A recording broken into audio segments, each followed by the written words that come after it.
tout le monde, c'est Lucie, j'espère que vous allez bien. Aujourd'hui on se retrouve pour une nouvelle vidéo.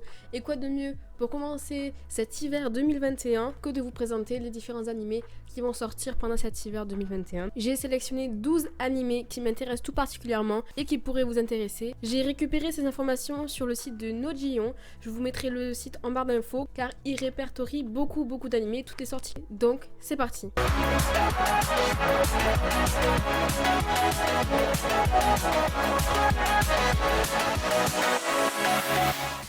Tatoeba Last Dungan.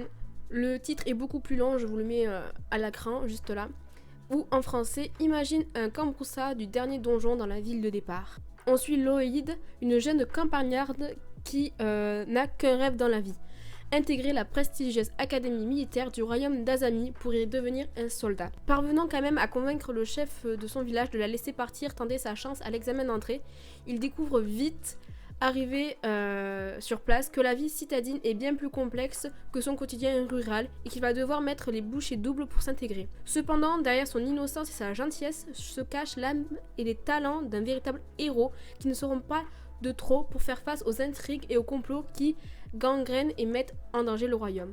Les graphismes ont l'air juste splendides, l'histoire a l'air juste magnifique, donc j'ai vraiment hâte qu'ils sortent. Ensuite, tout simplement, j'ai mis Nanatsu no Taizai, la saison 4, qui va sortir. Bon, ceux qui connaissent pas Nanatsu no Taizai, en gros, c'est quoi? On suit les péripéties de plusieurs personnages avec des pouvoirs magiques, qui sont des chevaliers, qui combattent les chevaliers. Il y a des anges, il y a des démons, il y a tout ce que vous voulez, en espérant que cette saison 4 soit meilleure que la dernière. On continue avec Hortensia Saga.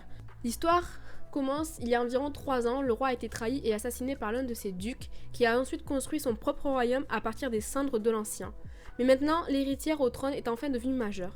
Se déguisant en homme, la princesse accompagnée de son groupe de fidèles va commencer sa quête visant à sauver sa patrie. Ça a l'air juste incroyable, genre les filles qui sont badass comme ça et qui se font des groupes d'amis etc. et qui veulent juste retrouver leur trône, ça me fait beaucoup penser à Akatsuki no Yona. Ensuite nous avons la saison 2 de The Promised Neverland qui va aussi sortir.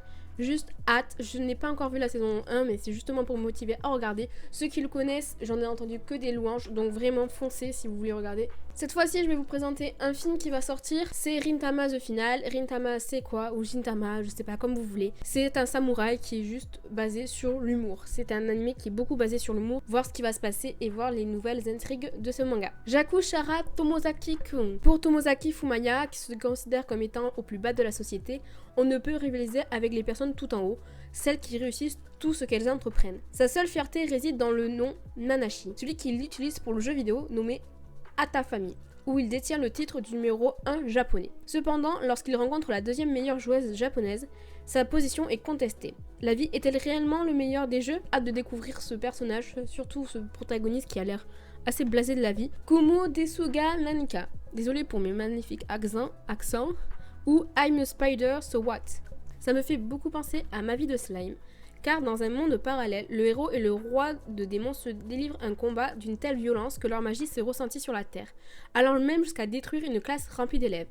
Toutes les personnes mortes dans cet incident sont réincarnées dans un monde fantastique dans lequel ils vont pouvoir trouver une nouvelle forme. L'histoire nous entraîne dans le quotidien d'une des victimes. Cette personne ayant les plus mauvaises notes de la classe se retrouve réincarnée en araignée.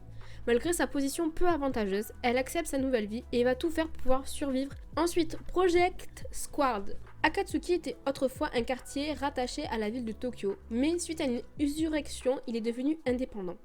Considéré comme affamé depuis ces événements, Akatsuki possède pourtant 3 organisations chargées de faire régner l'ordre. Helios, Artemis et la direction de la sécurité publique, tous 3 employant des squads, des agents que l'on dit invulnérables aux balles et aux armes blanches. C'est genre un animé, je sais pas s'il va y avoir de la guerre ou pas, action surnaturelle, ils disent combat, je pense qu'ils nous réservent une petite pépite à surveiller du coin de l'œil. Je vous entraîne dans Kemono JN. C'est un manga drame fantastique, mystère, shonen, surnaturel. Tout ce qu'on aime quoi. Depuis l'aube des temps, des créatures légendaires nommées Kemono vivent cachés des humains. Mais dans l'ombre, les deux espèces se sont mélangées, donnant naissance à des hybrides de sang mêlé. Parfois monstrueux, parfois innocents, ils sont cachés, détestés par ceux qui connaissent leur existence. Dans un petit village au fond des montagnes, Kabane est un jeune garçon orphelin pour qui la vie n'est pas toute rose. Surnommé le bouseux, considéré comme un moins que rien, il est maltraité, méprisé et rejeté par tous. Jusqu'au jour où Inugami, une détective venant de Tokyo, arrive pour enquêter sur la mort mystérieuse d'animaux en décomposition. Les graphismes ressemblent beaucoup à Fire Force, je trouve. Et il va y avoir la saison 2 de Ma vie de slime qui va arriver cet hiver. Juste hâte de découvrir cette saison 2, j'ai adoré la saison 1. Et la saison 1 nous indique une saison 2, donc juste hâte de regarder. Je pense que si ça sort, je la regarde directement. Et j'espère que vous aussi, parce que je vous le conseille vraiment. Dr. Stone, saison 2 aussi, va bientôt sortir. Et cette fois, ça va être Stone Wars. Ça va être la guerre entre les deux clans. Senku et les villageois ont réussi à terminer la construction du premier téléphone portable avant le début du printemps. Ainsi, la guerre va commencer. Hâte de découvrir les nouveaux personnages, comment Senku va réussir à évoluer. Parce que clairement, on veut tous sa victoire à lui, et même une victoire écrasante, on lui souhaite. Et pour finir, le dernier anime qui m'intéresse, c'est Vlad Love. C'est une série comédie, school life et surnaturelle, avec des vampires. En effet, Mutsugu Bamba est une lycéenne trouvant un sens à sa vie dans le don du sang. Un jour, alors qu'elle se rend dans une banque de sang, comme à son habitude, elle fait la rencontre d'une fille qui semble être étrangère. Même si cette dernière semble être sur le point de s'évanouir, elle commence subitement à détruire la banque de sang. Mais Vlad Transylvania, l'étrangère, perd conscience et Mutsugu décide de l'emmener chez elle. C'est ainsi que débute cette étrange relation entre un vampire et une humaine, ayant pour passion de donner du sang. Je sais pas du tout ce que ça nous réserve, vraiment pas. C'est rare qu'on aborde ce genre d'animé avec une personne qui aime donner son sang. J'espère que cette vidéo vous aura plu, n'hésitez pas à me dire en commentaire vous les animés que vous attendez avec impatience pour cet hiver. Donc je vous dis à bientôt pour une nouvelle vidéo, salut!